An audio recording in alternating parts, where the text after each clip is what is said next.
Kataldo ko. Kamuting kahoy. Kain tayo. Lagyan natin ng bagoong. Bagoong na may sili. Tapos masarap.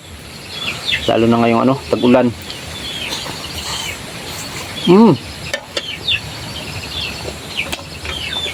Tapos higup ng kape.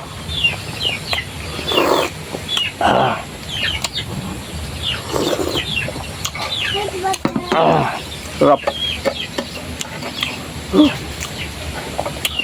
Pagka ganitong tag-ulan talaga napakasarap kumain ng ganito.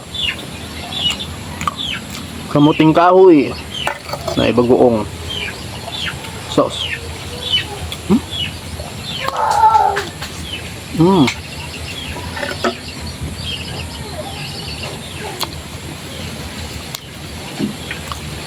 Sarap talaga.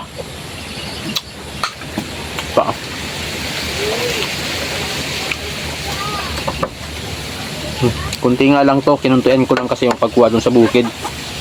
Dahil kapag marami, parang kumain kapag marami, pangit kumain kapag marami, mas maganda kapag kunti lang, masarap kainin.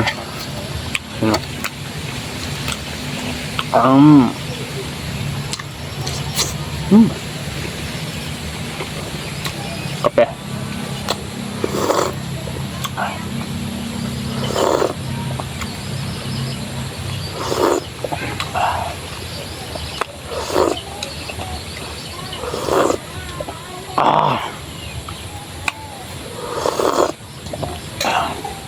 Sarap.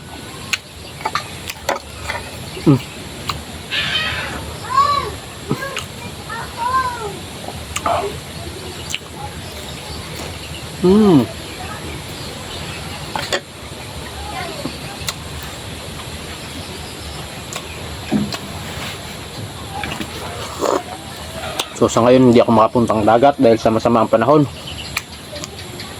Hintay-hintay na lang na gumanda-ganda ang panahon para makapagpunta naman ulit tayo sa dagat.